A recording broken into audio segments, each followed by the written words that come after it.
I know you're tired. I know you're hurting. And I wish I could say something that was classy and inspirational. But that just wouldn't be our style. Pain heals. Chicks dig scars. Glory lasts forever. Right on. Shotgun. DC right. Flip 90. Dig. On the center. On the center. Ready?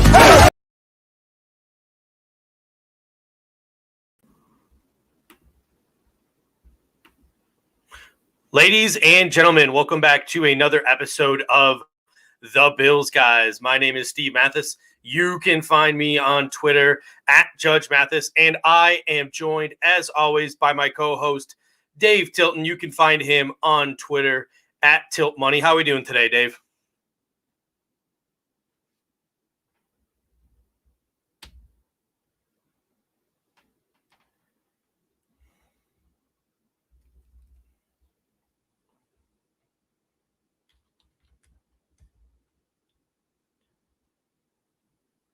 Oh, Dave, you're still muted, man. I was like, am I losing it? No, you told me a little bit of a funny thing there before the show. We were on mute We to having make sure some the technical difficulties here. I still can't hear you. No, I'm unmuted.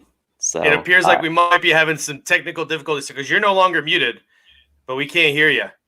All right, I'm gonna try something. All right. Can you hear me now? All right. While we wait on Dave, let's see who's in the house. We got Bobby, we got Brian, we got Joshua. You can hear me. I'm not sure if we can hear Dave. Dave, can you talk? Yeah, I'm here. Can the people hear Dave? All right, he's good. But guess what? I can't hear Dave. So now we got issues on my end. So I'm going to duck out, and I'll come back in, and we'll see how it goes. All right. So while Steve's figuring that out, apparently we are having technical difficulties with each other. So we got Chris Jenkins in the house, Stephen Campione, Ryan Teal, Brian Bowers in the house. Of course, the Kingpin Pierre is in the house. Josh Barrett is in the house. Noah Burns is in the house. We've got Bobby, Andrew Miller. We've got pretty much everybody that's normally a regular on the show. Dan Magnus, Noah Bruno's in the house. F the Jets, Elliot's in here. So we've got everybody in the house tonight, and we're gonna have to fix this because I'm on the left now and I need to be on the right. So I am going off. Yeah, it's gonna throw me off. So I'm gonna remove myself and come right back. There we go. Now I'm on the right. So all right, look at that. That's what we needed. Magic. All right, so my apologies, folks. I'm not gonna lie to you. I hate MacBooks, and I've been using a MacBook lately. Everything was plugged in just fine. The audio just randomly stopped working, and I had to keep plugging in and plugging back out. That happened a little bit pregame too, but a little bit of clerical stuff that I wanted to get to before we get into Andre Davis and before we got into our 53-man locks, because this is going to be fun. But I don't know if you know this, Dave. I'm pretty sure you do. We only got 4 more live shows before we got some Buffalo Bills, actual Buffalo Bills regular season football to talk about. And when the regular season rolls around, our show is every night at 9 p.m. or not every night, but every Monday and Thursday at 9 p.m. Eastern. We're going to be sliding into that nice, cozy 7 p.m. Eastern slot. And we are going to lead you, ladies and gentlemen, into Monday and Thursday Night Football. So I hope you're ready for the Bills guys pregame. So we will be talking. Did you purposely plan that out way back when in the beginning of the spring? Like put us on Monday and Thursday. Yeah. So, and it's great because like you said, only a few more shows, and Thursday is going to be the last show where we do our final 53 before Saturday cut down day, where we finally get to the 53. So between today and Thursday, we're really going to do a lot of deep diving into the roster and trying to figure out who's making it, who's going to maybe be on the fringe. And so we're getting down to it, man. It's going to be great. Yeah, so we got a lot to talk about today, and we want to hear from you. So the whole purpose of today's show is going to be this. Who do we think are roster locks? Guys where there is just no way, there is just absolutely no way that they can be cut. Okay, we're talking the roster locks. And first of all, Pierre, you gave us these slots. I just want you to know that. Like, you're the one who put us in prime time, okay? So there's a lot to digest because the Bills have made two moves the last couple of days. First of all, the injury list is piling up for the Buffalo Bills.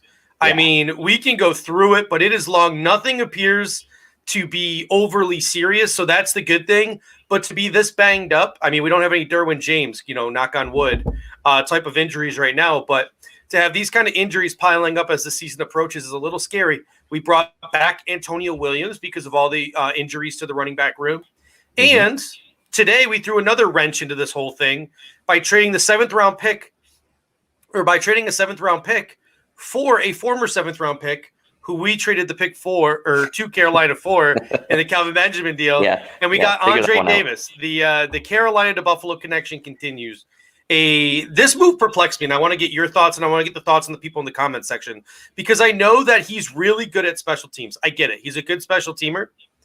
But we just traded a seventh-round pick in 2023, and I get that it's conditional, for essentially a Tyler Matakevich clone. How many Tyler Matakeviches can you really hold on a roster?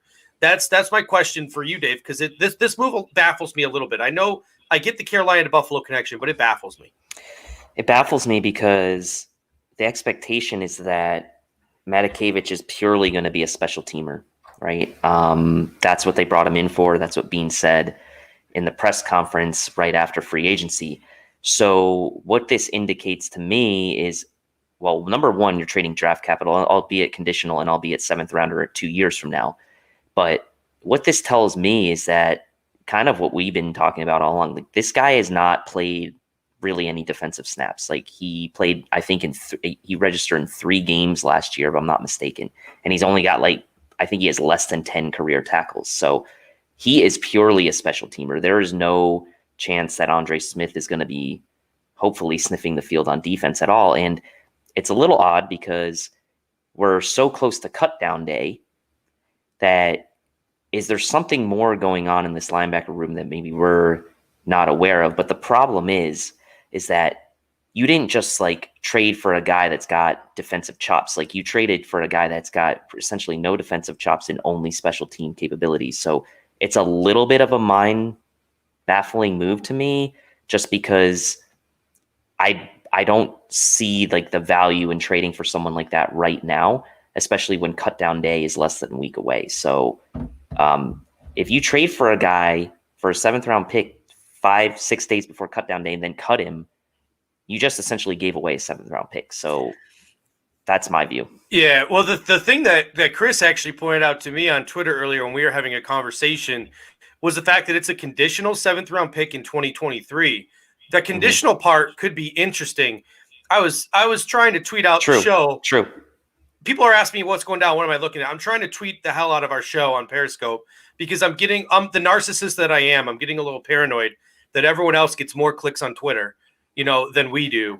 Like the hump guys, Rico, they all get more views on the Periscope than we do. So I'm doing a little self-promotion right now. That's what I was doing. But I was listening. I heard what Dave had to say. He's worried about the seventh round pick in 2023, but it's conditional. It is a conditional seventh round pick, which it could very well mean if we cut him or he doesn't play a certain amount of snaps this year, there's no pick at all. Correct. So this could have been a simple transaction where they just gave the Bills a guy, and it might turn into something. It might not turn into something. Mm-hmm. And if the Panthers were reportedly, as it was, going to cut him anyway, it's a little bit of a carrot for them just in case he does make the team potentially, right? And yes, Steve is drinking a bottle of wine to the face. Sean's asking if he's drinking a bottle of vodka. No, that's wine, I think. Straight to the face. Me and the missus went camping this weekend. There was a half bottle of wine left that I have to finish off. So there it is. Anyway, but my biggest concern, though, could the Buffalo Bills be maybe attempting something, as you mentioned? Could something be going on that we're not seeing because of this COVID sort of shortened off season? Could there be extra emphasis on special teams? And, when games are when you think that the games are going to be really sloppy because of the COVID shortened off season and the lack of practice and the lack of preseason, one of the things that you're going to want to make up for that sloppiness is really sound special teams play. So between Matakevich, between Davis, between a guy that I want to talk about in a little bit, Tywan Jones, Andre Roberts, Daryl Johnson, Saran Neal. There's a bunch of names that we're going to go through and we're going to talk about today. Could those guys all sort of take a more hierarchical position over some skill position guys because they want to put an emphasis on special teams in games that they think are going to be sloppy and tight? We got a super chat here from Ryan Teal. Smash those likes because thank you so much, Ryan. We really appreciate it.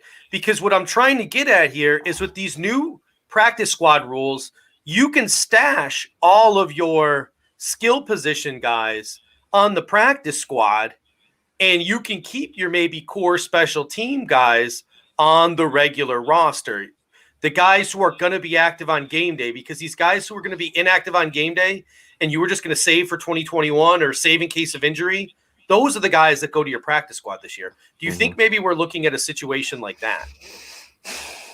Where it's like a 1 year kind of use the rules to your advantage. Yeah, and just something a little different, like a little Belichickian move almost to kind of like use the system to your advantage for 1 year in a way where you can protect some guys on the practice. Maybe that's the case, but I guess the question is this guy's that good of a special teamer that is worth that to try to put a skill position guy on the practice squad? Maybe he is, right? And maybe you're going to have him paired with Matakevich and maybe that's your kind of core linebacking special team guys, and then you have the Tywan Jones of the world on special. But again, we'll see in 5 days if this is purely just a throwing a dart at the wall and hoping for a special teams ace, or if this guy's really going to stick. Because as of right now, assuming, like you said, maybe the condition is that he has to make the team, there's still not, if that's the condition, then then it's still an uphill battle for me to see him make the roster, to be honest. Yeah. We got a couple things in the comments section. Dr. Meme says, are they going to have another scrimmage? Sean McDermott said maybe it's going to be a fluid situation. My guess is with all the injuries that this team is sort of going through right now that we're probably not going to see it. And someone, Sean Munley, astutely pointed out, trade for Riley Reif coming, because the reports are that Riley Reif is on the trading block. My guess is no. Between the combination of Yannick and things like that, if we're talking starting caliber players, not like Andre Davis, special teams backup linebacker, we're talking starting caliber players. I highly doubt you see the Buffalo Bills, as meticulous as they are, making a move for a starter this late in the game, just because it would take so long to get that player adjusted. I really don't see the Bills making any moves for any real starting caliber player in the near future. Yeah, I would agree. This close to the start of the season, that would surprise me a bit. Now, things could go sideways and we could see the Bills get desperate maybe, but I don't think they're at that point yet. It seems like, at least at the tackle position, whether or not you agree Ford should play tackle or not, you've got him there. You've got Darrell Williams. You've got Nsekhe.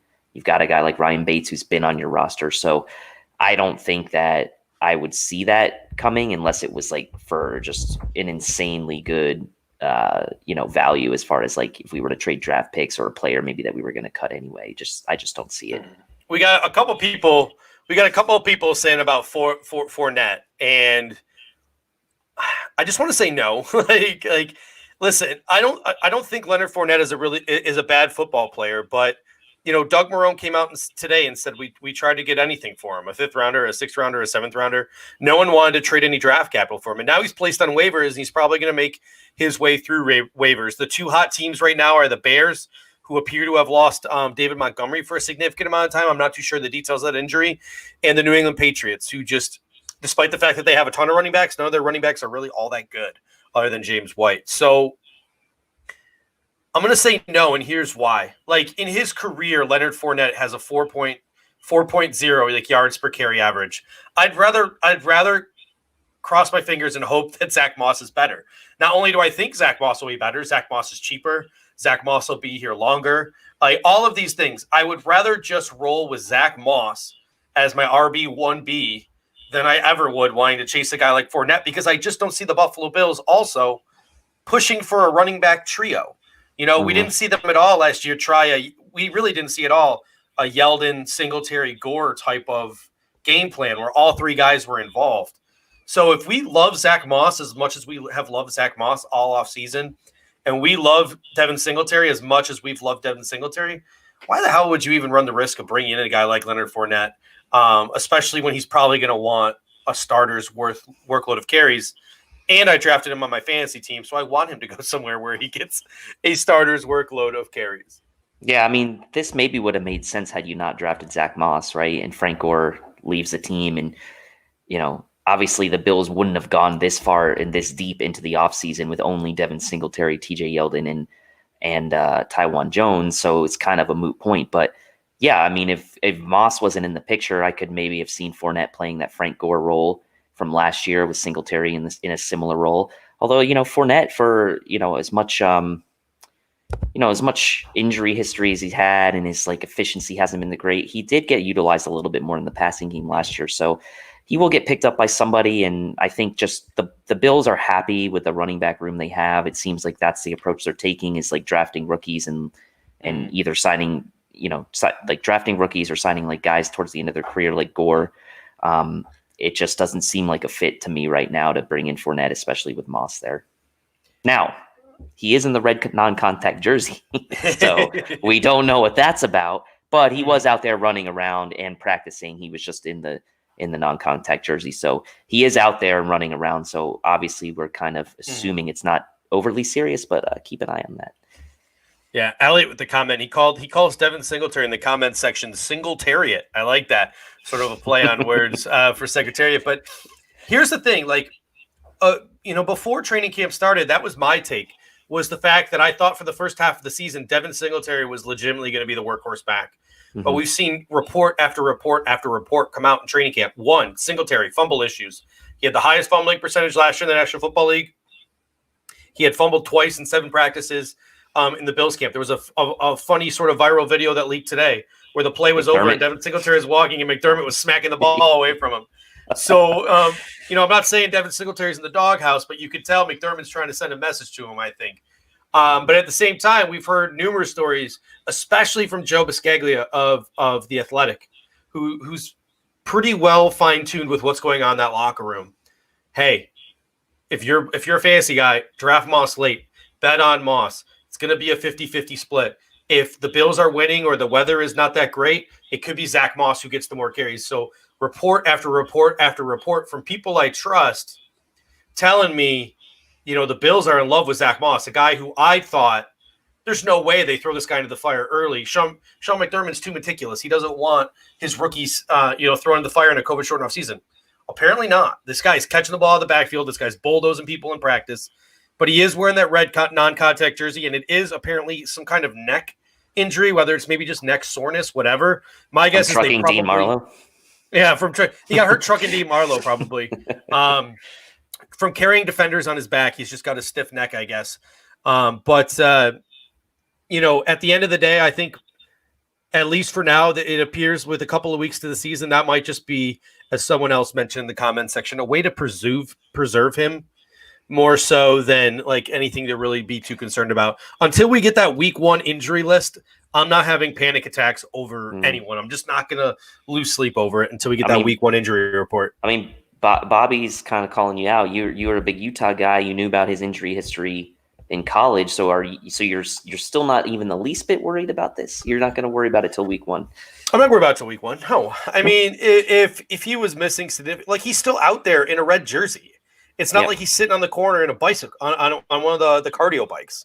The dude is tough as nails. He's still out there with a stiff neck, jogging around the practice field. He knows what he's doing. Don't worry, Bobby. All right. So Scott Blakely said, how long was Chris Brown suspended? He came back today. So it was a week and a half, a week, not even. But our boy is back, and I had some fun with him today in the comment section of one of his tweets. I asked him where Trent Murphy was lining up today. He didn't respond, but it's whatever. All right. Because I see some questions about Tyler Kroft now. How about this? How about we get into the whole point of this show? And what we're going to do today is as follows. We're going to go position by position. We're going to start at quarterback, and we're going to end at my favorite position, punter.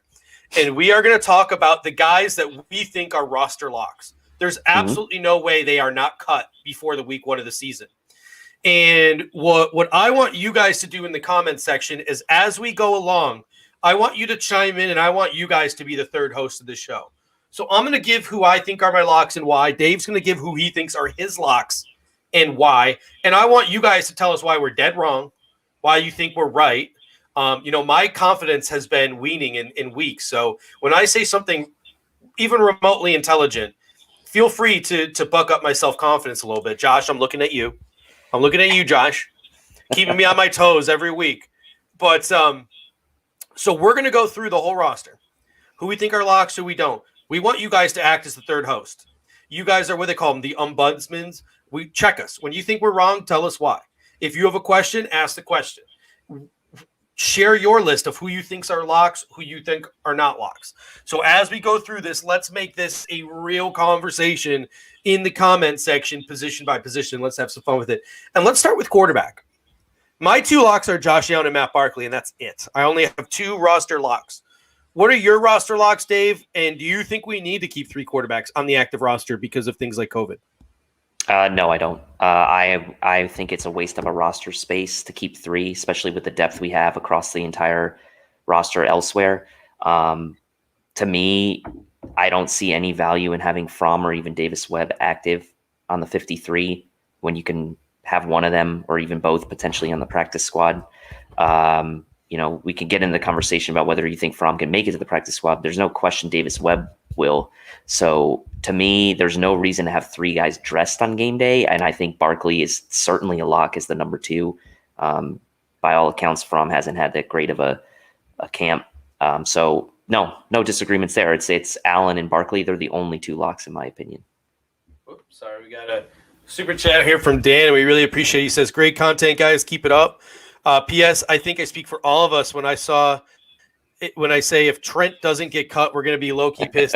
When we get to defensive, Dan, you need to come back with that energy when we get to defensive ends, because I'm going to say something you're not going to like. I am going to have a lock that you are not going to like when we get to defensive end. But here are my thoughts when I see a lot of people saying Davis Webb to the practice squad. Do you see a position where with the extended practice squad and sort of the COVID scare and the fact that quarterback is really the most important position, and you want to have at least two healthy guys there week after week after week, and like at the snap of a finger, you can lose a guy. Do you see a situation where we keep two guys in the active roster and we keep both these guys in the practice squad? Do you see a situation where that could happen? Yeah, I do see that. I could see that happening, keeping both guys, especially because Fromm didn't really get a chance to show himself in preseason this year, and it might be wise for the Bills to kind of keep him around for a year and see maybe, hopefully in a normal situation next year with him developing and getting a chance to play in preseason to see what they have in him as a potential long-term backup with Barkley's contract coming up. So I certainly could see a situation where both Fromm and Webb find their way onto the practice squad. Yeah, and I think at the end of the day, too, Davis Webb seems to have a really good connection with his coaching staff. When they went down to Florida, Davis Webb was essentially the offensive coordinator, the head coach. He was sort of running the show. People in the NFL have these weird sort of connections and relationships. We always liked for years to make fun of Dean Marlowe because it always seemed like the Buffalo Bills had Dean Marlowe on speed dial. And every time someone would get hurt, they'd be like, hey, Dean, you want to come back? You've been working out. You still live in Buffalo. The old joke was Sheldon Jackson, the tight end of the Buffalo Bills, used to be a gas station attendant, a half a mile down the road on Mile Strip. That was like the running joke. Whether that was true or not, I don't know. But the NFL teams always seem to have these players where they live nearby. They're always constantly working out. They're sort of on speed dial. Maybe Davis Webb and the relationship he has with the Buffalo Bills. Obviously, if another team comes to call and Davis Webb's probably gone. But we could maybe see a situation where it's Josh Allen, Matt Barkley on the 53. It is Jake Fromm on the practice squad because he's got that fifth-round pedigree, even though he's looked like hot doo-doo in camp so far, apparently. He's just been awful. And we didn't draft Braden Mann, the punter from Texas A&M, because we wanted Jake Fromm so badly. I'm not going to let it go. You're still bitter. And maybe a guy like Davis Webb is sort of that on speed dial guy, that side chick that nobody knows about. So I don't know. Maybe there's a situation like that. But I think at the end of the day, I'm in agreement with you. I don't think we keep more than 2 quarterbacks on the active roster. It's an absolute waste of a roster spot, in my opinion, even if we did use that 5th round pick on Jake Fromm. Yep, I'm with you. All right. It seems like we have rifled through the comment section here, and it's mostly, I think most people aren't agreeing with us, Dave. I think we nailed it. There's a lot of, Jacob Ander chimed in with make Fromm the protected player. So once he clears waivers, make him the protected player so no one else touches him. So those are definitely some options you can have as well. All right, let's get into the running backs. The running backs I have are pretty simple, and I'm looking at a lot of these 53-man roster projections. Matt Perino, I saw one that Nick Wojton did at Bills Wire. I saw Joe Biscaglia's, and they all have something in common, and they all have the Buffalo Bills keeping 5 running backs. And they keep the 3 that I'm going to mention, Taiwan Jones, Zach Moss, and Devin Singletary, but then they usually add in a fullback, whether it be DeMarco or Reggie Gilliam, and they add TJ Yeldon. But my hot take here is I think TJ Yeldon's done. Like, unless there's a crazy injury to Taiwan Jones, he's going to be out a while. I think TJ Yeldon's time in Buffalo is up, at least on the active roster. My only 3 locks right now are Moss, Singletary, and Jones. How about yourself? Yeah, I mean, I want to be clear that the focus here is purely on the locks, right? And the locks to me, the only locks to me are Jones, Moss, and Singletary. I mean, we'll talk about it more on Thursday about like final 53s, but to me, like, I don't think Yeldon's a lock by any means. I don't think DeMarco or Gilliam are locks. So, because 1, we don't, know if they'll keep either of them, and then 2, we don't know. We can read into a little bit of what McDermott said today about Gilliam, but like, I still don't think you could say definitively one over the other. So running back for me, the only true locks I think are Moss, Singletary, and Taiwan Jones. Mm-hmm. Yeah, I mean, a couple people in the comment section, TJ Yeldon over Jones, says Thomas Banks. And I understand where you're coming from, Thomas, but here's what I'm going to say. Taiwan Jones, Heath Farrell has already come out and said it. He's one of the best gunners in the National Football League on special teams. He's a special teams guy.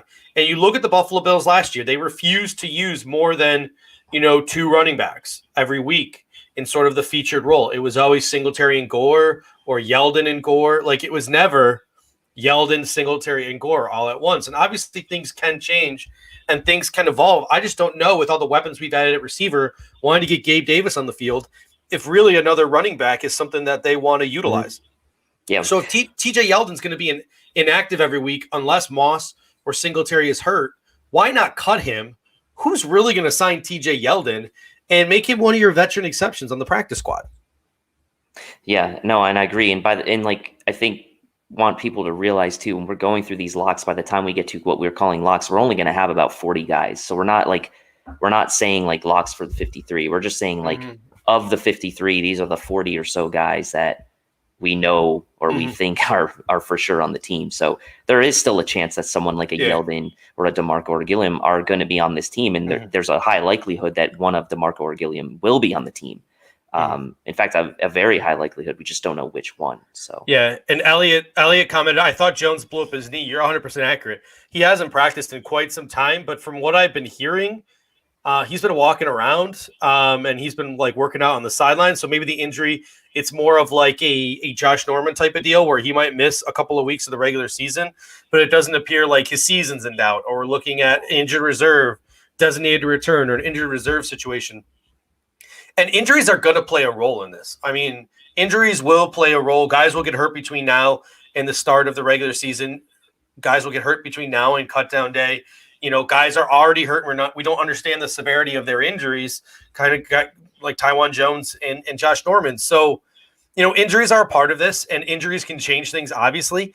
But even if Taiwan Jones is hurt, it would be a situation where they would not only keep Taiwan Jones on the roster, but they'd also keep TJ Yeldon, and then they'd have to keep another guy at another position to fill Taiwan Jones's role on special teams. And now you're looking at 3 bodies on a 53-man roster instead of just 1. So it'll be really interesting to see if they try to designate Taiwan Jones, if he really truly is hurt. And it will be really interesting to see if guys like Jones and Norman, what they do to sort of massage the roster with maybe those two guys not being available for week 1. And I see a couple people saying they changed Gilliam from fullback to tight end. You're talking about the official. You're talking about the official Buffalo Bills roster. To be frank, I'm being honest with you. I'm not 100% sure, but I don't think he was ever listed as a fullback on the Buffalo Bills roster. I think he's been listed as a tight end since day one because he is a hybrid player, a guy who can play tight end, fullback, running back. He's a special teamer. DeMarco's been out. Gilliam's been taking, as far as what I've seen from the reports of people who are there, it has been Reggie Gilliam taking the reps at fullback in DeMarco's absence, and he's been lined up primarily as a fullback. So even though he is technically listed as a tight end on the Buffalo Bills roster on their website, I don't know if that's 100% accurate. And let's get into that Gilliam-DeMarco debate, Dave. Do you think Reggie Gilliam's really got a shot here to surpass Patrick DeMarco? Well, I did until today, until we heard what McDermott said and talking about him having a long way to go. But honestly, like the more you hear McDermott talk about like roster construction, the more you kind of can't trust everything he says with some of the things he says. So look, DeMarco hasn't been practicing. So, I mean, you got to think that gives Gilliam a leg up, at least in that regard. At the end of the day, I do think they will keep one of the two of them. And if I was making the roster right now, I'd keep Gilliam over DeMarco just for the long term and the fact that he's been practicing. And I think that he probably gives you a little bit more versatility than DeMarco did. And he could play special teams as well. So it's not like, I don't think there's anything that Gilliam can't offer that DeMarco can, other than this quote sort of locker room guy. And I was talking to Kyle Knapp about this. It's like, we have plenty of these locker room guys now. It's not like we need a locker room guy at every position. We've got enough leadership now on this team and enough guys in that locker room that I don't think it's an issue if you cut a guy like DeMarco. So I do think one of them will make it. I'm rooting for Gilliam. Mm-hmm. Yeah, and you bring up leadership too. As much as I think it's going to be Gilliam. I think you're spot on with what you said about Sean McDermott this afternoon. I think Gilliam is a guy who's going to be so easy to stash on the practice squad. Like, it's going to be really simple to stash him on the practice squad. Yep. But the question you get to now, and again, the injuries. Patrick DeMarco's missed most of training camp, if not all of training camp. So it's like, do we put Patrick DeMarco on IR with designation to return? Like, you don't need to designate them right away. All these different things. The injuries really throw a wrench into it. But when you look from a veteran leadership standpoint, Singletary year 2, Moss year 1. I know Tywan Jones is a veteran, but he's more of a special teamer than a running back. Maybe the Buffalo Bills, if TJ Yeldon is out of the picture, maybe the Buffalo Bills and Sean McDermott see Patrick DeMarco as sort of the veteran presence in that locker room, even though he's not technically a running back. We got a new member here, AK Cash. Welcome to the Bing squad. Bing, bingity bing. So Rico has that really enthusiastic bing, bingity bing. I go with the more monotone throwback. Sipping a mint julep, my pinky out. Bing, that half bing. Bottle of wine you got there. Put that pinky out, man. Yeah, I'll with my microphone, I'll start doing it. Well, it's my pinky out with my microphone. But we appreciate AK Cash, and we appreciate all of you guys. Head over to the top of the YouTube channel, click subscribe, become a premium member, do what you got to do to join the Buffalo Fanatics community. Because, ladies and gentlemen, where else would you rather be on a Monday night than hanging out with the Bills guys? It's Monday, right? I'm not losing it. Okay. Yeah.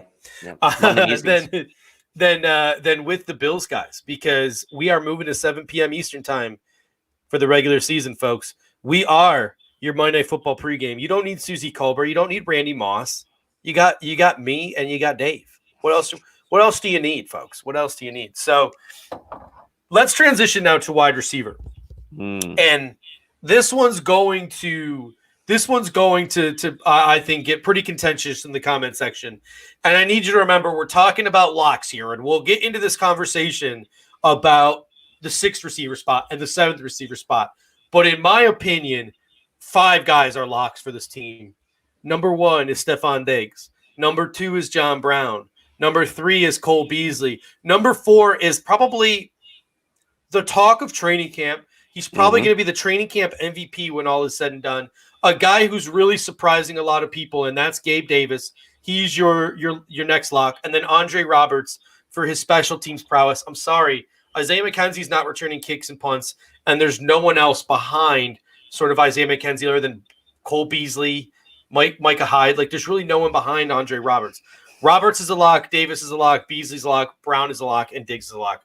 Do you have the same 5? Are you willing to make a 6 guy a lock? What are your thoughts and feelings here? No, I'm not willing to make a 6 guy a lock because, in my opinion, we're going to talk about this Thursday. There's like 3 or 4 guys battling for 1 or 2 spots there at the bottom there. The 5 guys you mentioned are locks. Roberts is a lock. He's so underappreciated, and he's getting quite a bit of run playing receiver by all reports in camp and doing a pretty good job of it. So we already saw a couple. He did get that run last year, and maybe it was the injury that he got late in training camp and missed the first couple weeks of the season. It kind of went away, but he was getting a lot of that run last year too. Yep, and he's healthy and he's looking good in camp. So, and again, we need to understand the value of having someone that we can trust back there to return kicks and punts, ball security. And by the way, he is a good returner too. He's 2 seasons removed from being an All-Pro. So Roberts is the lock. Those are the only 5 I'm willing to make as locks right now. Yeah, I mean, I'm totally in agreement with you. It seems like most people in the comment section are in agreement. The big conversation in the comment section appears to be between keeping 6 or keeping 7 because that opens up a whole can of worms. Yep. And that's where, believe it or not, I think the Andre Davis trade comes in. Because if you think about it, every 53-man roster that I've made up in my mind and kept in my head, because I'm only going to publish like 1 or 2 this year. I published one on Twitter a couple nights ago because I was bored, but my next one's probably going to come, this Friday on the Fanatics blog. But thefanatics.com, by the way, thefanatics.com. I've always kept 5 linebackers, kind of like the Buffalo Bills did towards the back half of last year. I kept we'll get to the guys I'm keeping, but I always keep 5, my 4 locks and then a 5th guy. Davis kind of throws that wrench into it because I mentioned when we started talking before the show or at the beginning of the show, do the Bills maybe value special teams in a COVID shortened off season more so than they value having the luxury of an inactive wide receiver? You know what I'm saying? Like, all right, it's really nice to be able to choose between Isaiah Hodgins and Isaiah McKenzie on game day and play makeups. Oh, I said Andre Smith. Sorry. I said Andre Davis. I should have said Andre Smith. I apologize. We've had so many Andre Davises here. My bad. I got a little too confident leaning back in my chair, but we mentioned, you would love to have the luxury of like choosing between the gadget receiver and the big receiver week in and week out and play matchups. But maybe it's more important for the Buffalo Bills to have those special teams guys there and to utilize those special teams guys and try to stash other guys in the practice squad. Is essentially the point I'm trying to get at. Very well made. And thank you, Gregory, new YouTube member as well. Steve, I'll let you do the honorary Bing. Triple B. Bing, bingity bing. Thank you, Gregory. Always appreciate that. All right. So let's, Richard Bush. Yeah, special teams is being emphasized big time. And I'll tell you what, Brian Am says special teams top tier soon. Let's take a little, let's hit the pause button a little bit before we get to tight ends here. Twitter was blowing up today with special team stands. Like literally all these people on Twitter are all of a sudden pro special teams. So it seems like special teams is finally getting maybe a little bit of respect that it wasn't getting last year. I was frustrated last year. And I think part of that is we were missing some pieces on offense last year that kept us from scoring points. RB2 was a problem because Frank Gore was showing his age. We were missing that top flight alpha receiver, which was dragging the rest of our receivers down. Despite the fact that Brown and Beasley put up statistically good seasons, you could tell we were missing that element of the third receiver to really put our offense over the top. So now that we have sort of some alphas on this offense, Stephon Diggs, I think Singletary's ready to become an alpha. I think Zach Moss will be an alpha. Brown and Beasley are sort of like alphas when they have an alpha, if you know what I mean. Like, I think their games will be elevated from having that alpha. I think that our offense will be able to do enough without the gadget guys that we might see a lot more of these bottom half of the roster positions go to special teamers. And I don't think that Bills Mafia will be as upset this year because I think our offense will put up points and it will be a non-issue. It's not going to be me and you after the New England game screaming at the top of our lungs because Lee Smith and Patrick DeMarco played like a combined 9 snaps while like Duke Williams sat on the bench. So I don't think we're going to get into those issues this year.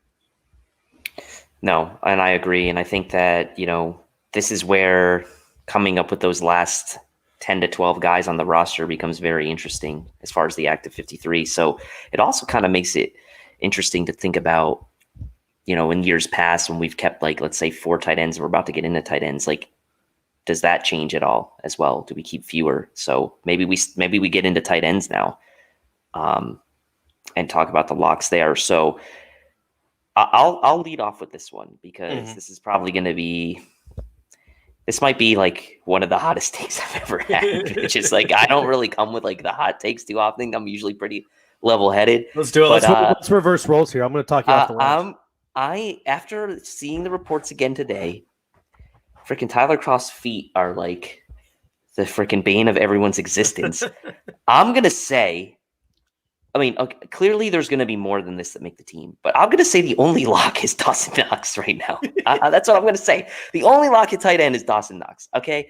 I know that 3 or 4 guys are probably going to make the team. It's probably going to be Croft, Smith, Knox, and Sweeney, probably, right? But I'm going to, I don't know right now if, they're getting fed up with Croft. I don't know if they're going to finally cut the cord on Lee Smith. Tommy Sweeney's been hurt. Are they going to, give up on him very early? I'm being a little bit facetious here, but Dawson Knox to me is the only one I'm really ready to put that stamp on right now. Yeah, it's frustrating. I saw Greg Thompson of Cover One. He said, linebacker is very top heavy, and we have the worst depth at linebacker. But by far, our least talented position from top to bottom is probably tight end, and I can't disagree with him there. Knox has that upside, but he's got to prove it. I was really tempted to go on Twitter today and find a GIF of glass breaking and, jokingly say it was Tyler Croft's practice highlights, but Tyler Croft or his ankles. But Tyler Croft is in all, in every regard, seems like a decent person. Yeah. I know his, for him. I like him. I know his wife's on Twitter, so I didn't want to knowing, I'm a lightning rod sometimes when I post this shit. So I didn't want to get anything started today. I was really tempted to have some kind of glass breaking GIF with a Tyler Croft joke somewhere on Twitter today, but I didn't do it. But I'm going to disagree with you. And again, injuries can change things, but I think the way Tyler Croft's contract was restructured, where they went from a 3-year deal down to a 2-year deal, which means this is now the last year of his contract. And it's almost fully guaranteed. I don't see the Buffalo Bills cutting him because it's just what's the point? I think Lee Smith, here's my hot take. Knox and Croft are locks. Lee Smith is a lock. He's locked in. He's making this team, guys. And the reason I say that is because I think the Bills are only keeping 3 tight ends this year. It's going to be Croft, it's going to be Knox, and it's going to be Lee Smith. And they'll probably keep a fullback as that sort of 4th blocky type of guy. But I think we're going to go down from that 4 we had last year to 3 this year because I think we're going to see more 11 personnel. And because, knock on wood, Tyler Croft, hopefully it's just hopefully it's nothing serious. I just don't think we need the bodies there. And let me finish my comment, Sean Munley, before you call me a fraud here. At least you or me? I don't know. At least I think he's calling me a fraud. Hear me out, guys. The third, and I had this conversation on Twitter today. First of all, Tommy Sweeney's not getting cut. He's not getting cut. He just hasn't practiced yet. He's going to get put on the PUP list, and he'll be available halfway through the season.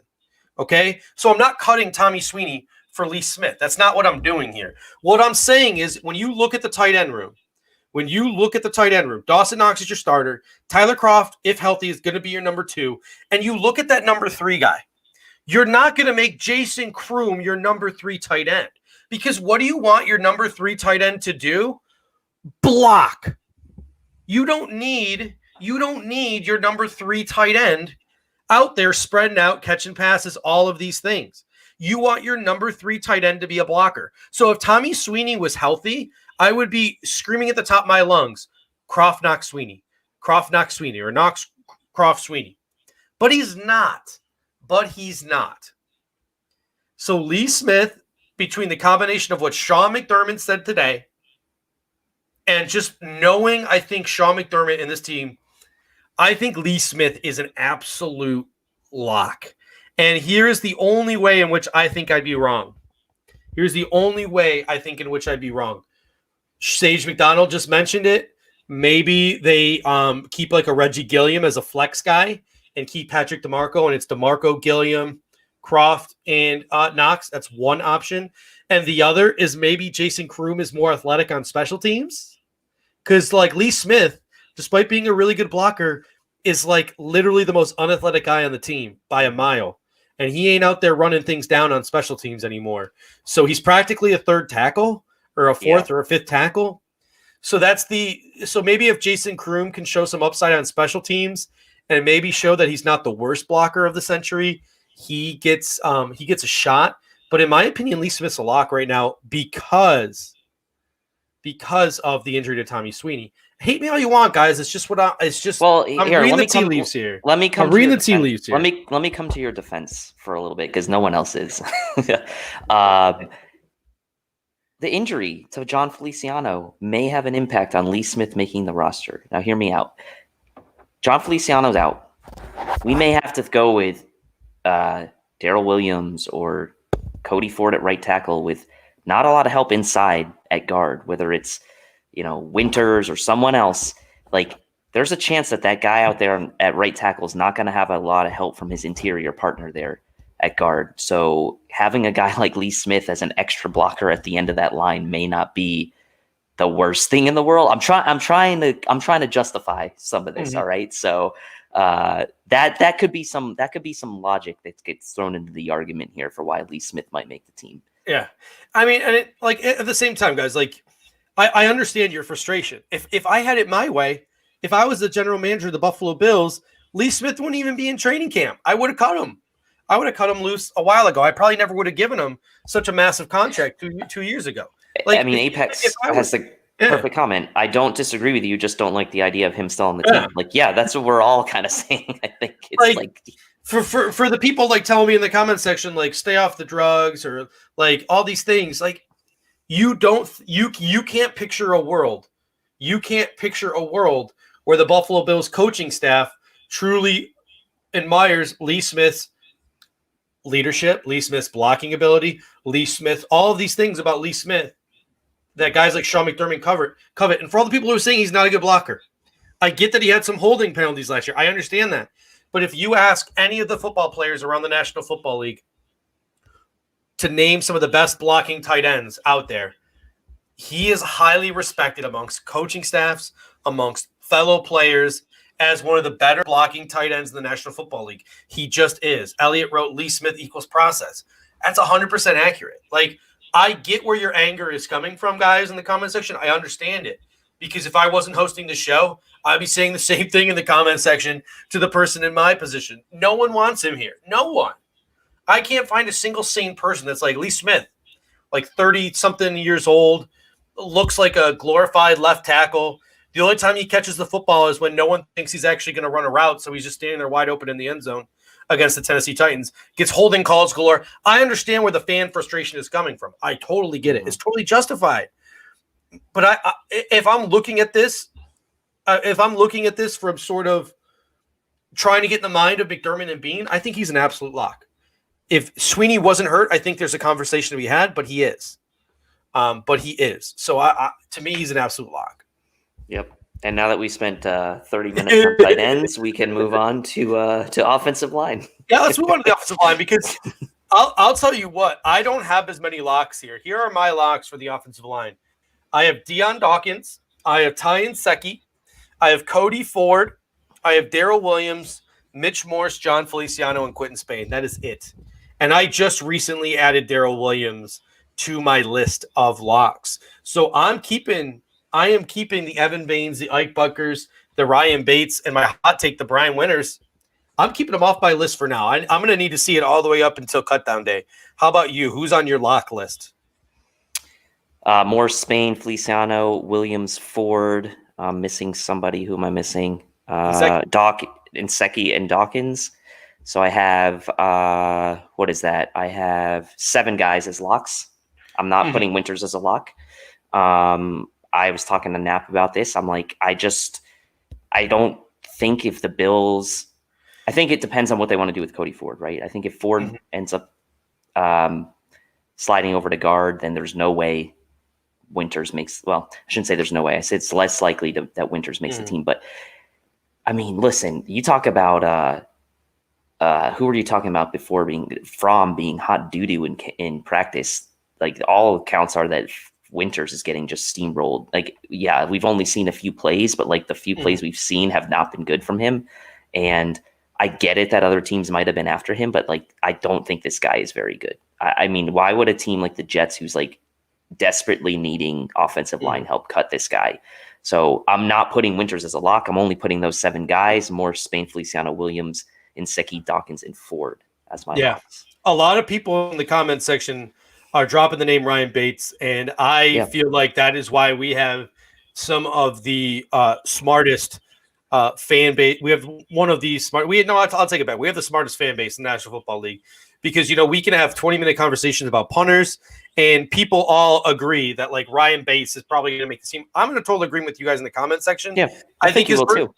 I think his versatility makes him the 9th, 10th offensive lineman. I don't want to call the guy that you think is going to be the versatile 10th offensive lineman like a lock just yet. Like, because like there might be certain situations where if they keep this guy or keep that guy, they try to put Bates on the practice squad, all of these different things.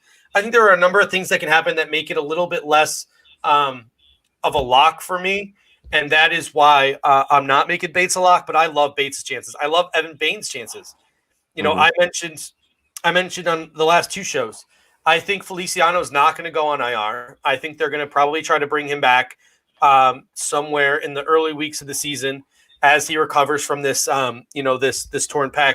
Maybe bring him back weeks like 4 or 5, because we saw them hold on to Tyler Kroft for a long time last year before he was ready. And I think you see a situation where I think Cody Ford starts the year at right guard, and I think Ty Inseki or Darrell Williams starts the year at right tackle. And when John Feliciano is healthy, that's when they sort of try to make a decision about what they want to do, at right guard and what they want to do at right tackle. So they make a decision maybe around the bye week of the season. But I don't think Brian Winters is making this team. I really don't. I mean, Bobby mentions, yes, we did guarantee him $2 million. And so, like, just for full disclosure, I do have Brian Winters making my final 53 in my projection, but I just don't see. I mean, I do have him making the team, although I do kind of sneakily want Markel Harrell to make the team, but that's a separate conversation.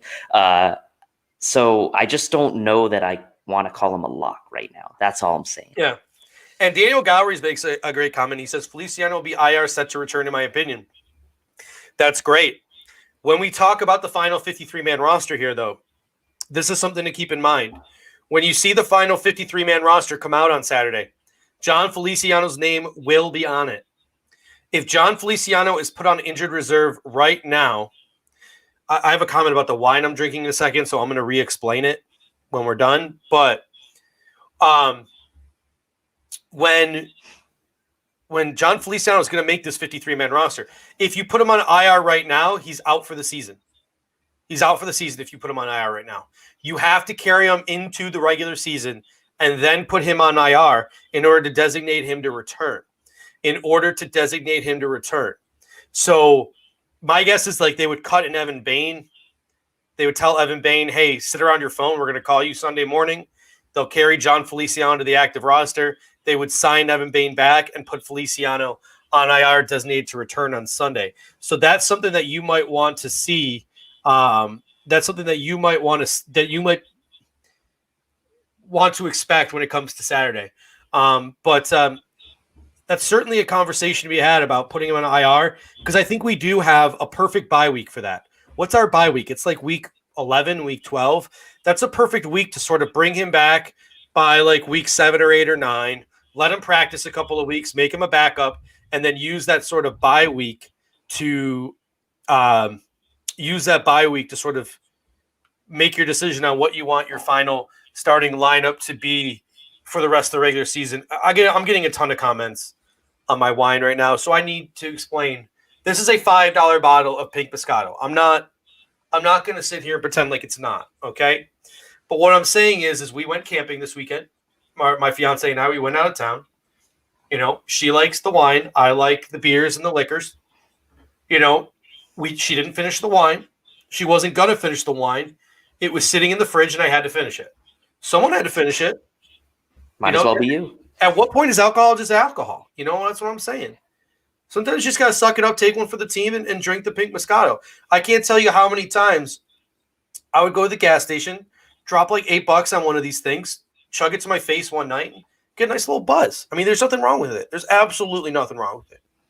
You're an adult. You can drink I'm wine. an adult. I can get I can drink an entire bottle of wine in my face in one night.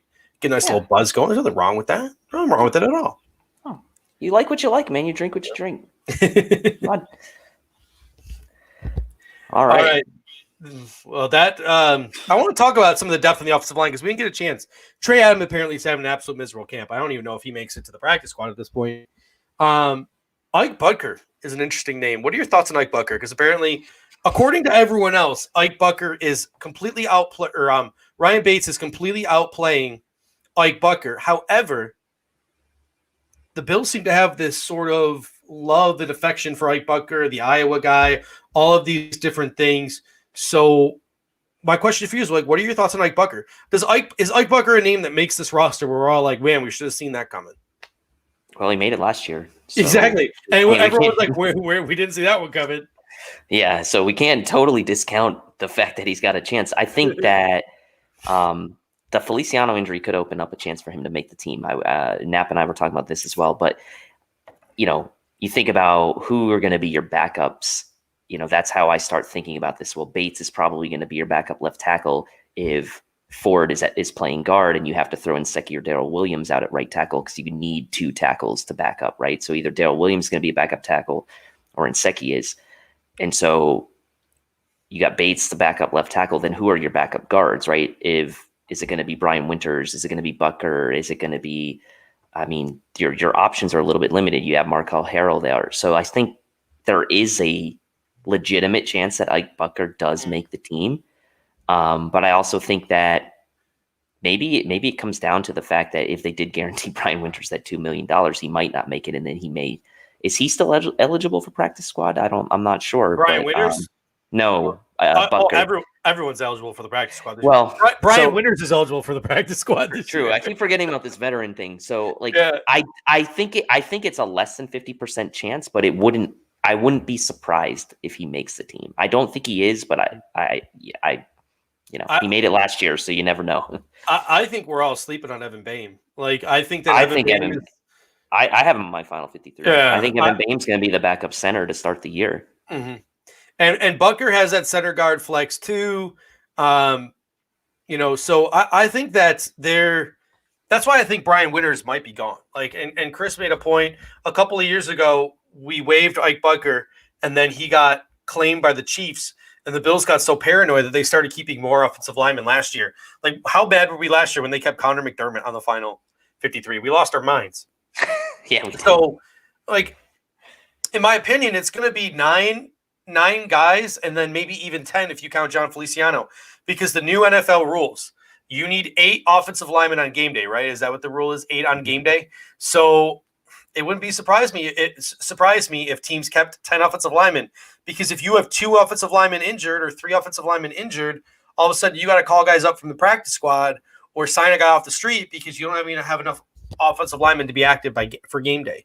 So I think that's going to play into it. I really think we keep 10 offensive linemen.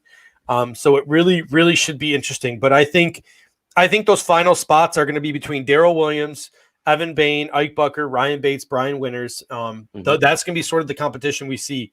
Someone mentioned earlier that they didn't understand why I had Ty Secchi as a lock. He's the only other player on the roster that can play left tackle, I think, other than Deion Dawkins. I mean, Ryan Bates can play it, but he can't play it well. Right. Like, at the end of the day, even if Ty Secchi's not a starter, he's still our backup swing tackle. And, Greg Thompson had cover 1 and Joe Marino both, I think, have had the conversation before. Like, the word swing tackle is overused. Swing tackle isn't just your third offensive tackle. Swing tackle means they can legitimately play left or right tackle. They can play both, and like not embarrass themselves. And Young King says Ty is very efficient. He is.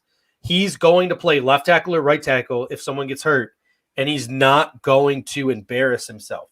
Ryan Bates is a guy who can play all 5 positions on the offensive line, but if Ryan Bates is starting a game at left tackle for you, you're in trouble. You're in trouble. Yeah. Like yes, it's nice that you have a guy who can go out there and do it if there are injuries, and you know that like you could throw him out there and like he'll know what to do. But also it doesn't mean he's going to do it well. So Ty Nsekhe is an absolute lock in my opinion, and a lot of people have talked about trading him this offseason. Philadelphia. Jason Peters doesn't want to kick out to left tackle unless he gets a pay raise. Let's trade him there. The Hoof guys, we're talking about, packaging Ty Nsekhe to go get Melvin Ingram. Ty Nsekhe would be a commodity in this league if the Buffalo Bills put him on the trade block, and that's because he could play both tackle positions and play them relatively well. He is an absolute lock, in my opinion. And in my opinion, he's one of the most important players on this team, one of the most important non-starters on this team. And he could be a starter potentially. Yeah, he could be. Like I wouldn't mind if it was Ford at right guard and Nsekhe at right tackle. Like Darrell Williams getting beat in that scrimmage twice by Mike Love for sacks scared the heck out of me. So let's transition now to the defensive line. And do you want to do the defensive line as a whole, or do you want to separate it edge and tackle? Let's do it as a whole because I don't like the labels that I don't like some of the labels we've got on some of these positions. So let's do the whole thing. I'm with you. And that is because I feel like AJ Epinesa and Quentin Jefferson are the wild cards here. And I really never got on this train until Joe Biscaglia of The Athletic pointed it out. He pointed out on 2 of his roster projections now, he's had the only true defensive tackles making the team as Ed Oliver, Vernon Butler, and Harrison Phillips. And I thought, wow, he's crazy. Like no Vincent Taylor, no big fat guy to like plug the run, like all these things. And his justification is like AJ Epinesa can kick inside, Quentin Jefferson can kick inside. There's just so many bodies and you can rotate so many people in and out. Like you keep the best players. You don't necessarily keep a big fat guy just because you have to keep a big fat guy. So these are my locks.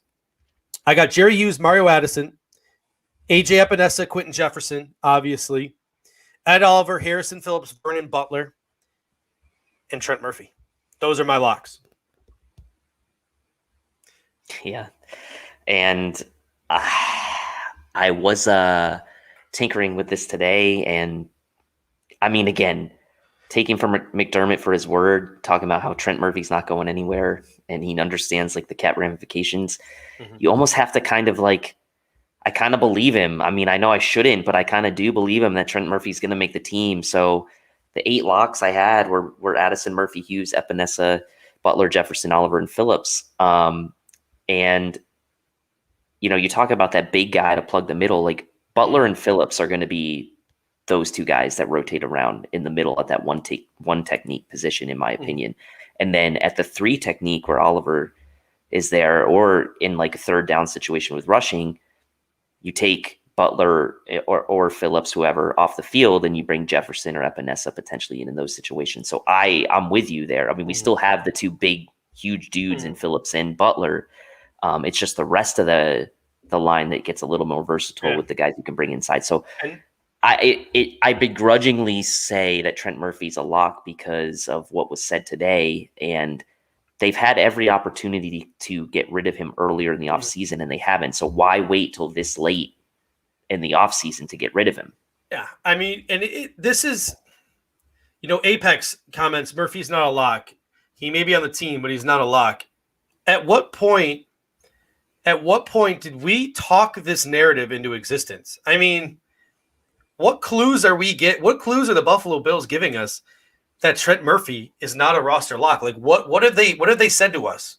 What have they done in their actions that make us think that, was it signing Mario Addison? Was it drafting AJ Epinesa? Like, he's still taking reps with the ones. I mean, Chris Brown got freaking suspended for saying it was Epinesa. It was Epinesa on the second team and Murphy at the first team at right end, and it was Mario Addison on the second team and Jerry Hughes on the first team at right end. Like, literally, Chris Brown got suspended for saying Trent Murphy was a starter. So he's taking snaps with the ones. He's been here for going on 3 years now. Sean McDermott loves to do to death, process AF. You heard his press conference this morning talking about how much he gushed over Trent Murphy. despite the fact that I don't like Trent Murphy as a pass rusher, he's really good against the run. And when has Sean McDermott ever had a great elite pass rushing defensive end? The answer is never. His best defensive ends have been like Trent Cole, Charles Johnson, Greg Hardy. Jerry Hughes. Yeah, he likes to get that pressure up the middle, and he just likes his edge rushers to know their role, stay in their lanes, and get those sort of wrap-up sacks, and every once in a while get to the quarterback. Sean McDermott cares more about pressures than he does about sacks. In my opinion, I don't think we'll ever see a world unless it's just staring the Buffalo Bills in the face. Julius Peppers, yeah, they're right about that. Did he ever have Peppers? Had to have, right? He might have been on the Bears by that point. I don't know. I don't think he ever had Julius Peppers. And even if he did, he had end of his career Julius Peppers, not prime Julius Peppers. I'm sorry, I could be wrong, but I really don't think Sean McDermott had Julius Peppers. And I'm going off my half a bottle of wine brain here because I did do an article last year on Sean McDermott and edge rushers for the Buffalo Fanatics blog.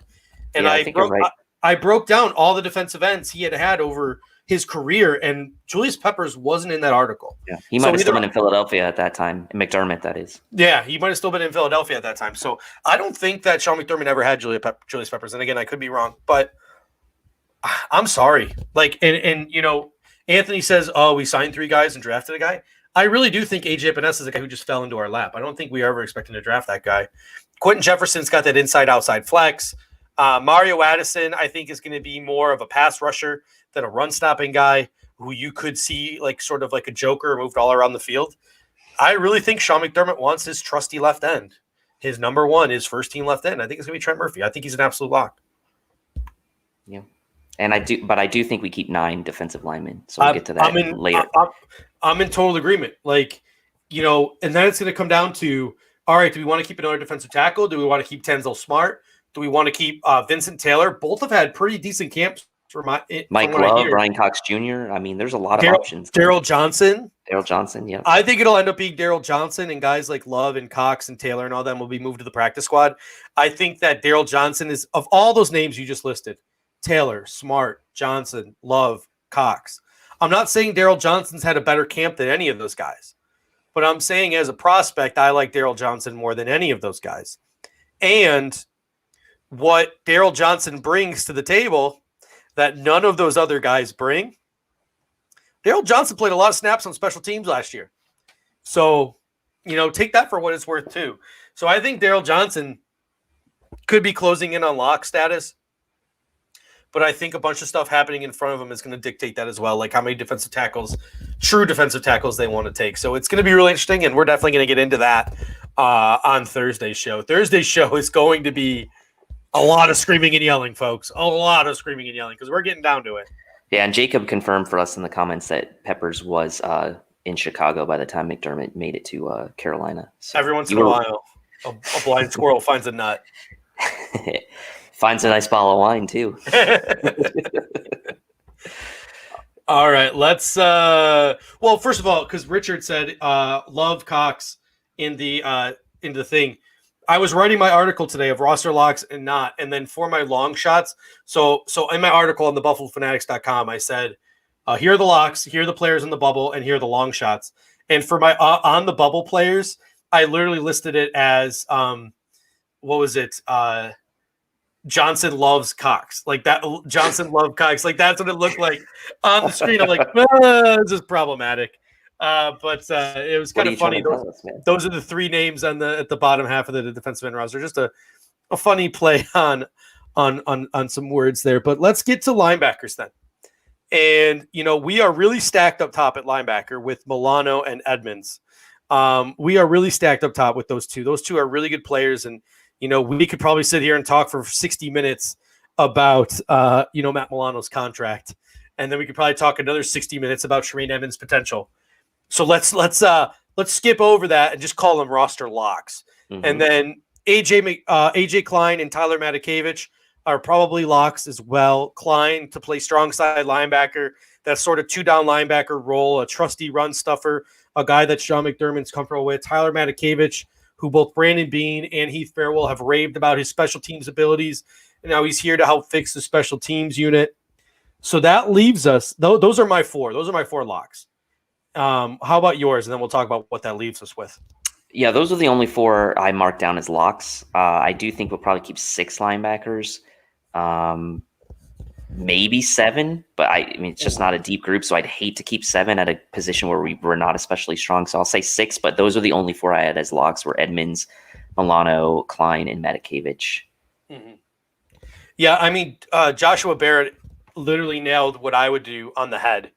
Edmonds, Milano, Klein, Matakevich, Dodson. Like that would be mine. If it were my choice, if I were the GM of the Buffalo Bills, those would be my 5 linebackers. I think Matakevich is special teams only. Dodson gives you some flex to probably play all 3 linebacker positions. AJ Klein could even, move over and play some other positions. So those are the 5 I would take, and I would only keep 5 because I would want to keep Daryl Johnson. I would want to keep another DB. I would want to keep another offensive lineman or a wide receiver. I would want to use that roster spot somewhere else.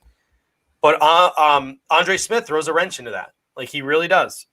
Mm-hmm. And that's where, at the top of the show, we let off with this. Like, where does he fit? Because from all indicators he's a special teams only guy. He's kind of like Tyler Matakevich. So we're going to keep 2 depth linebackers who, if like Matt Milano or Tremaine Edmonds or AJ Klein gets hurt, we're probably not going to want to put on the football field. Like, where's the I'm confused. Somebody set me straight here. Somebody, Well, that's why I think Corey Thompson has a good chance to make the team as well. I could see them keeping 6 and keeping Dotson, Thompson in the 4 we mentioned. Mm-hmm.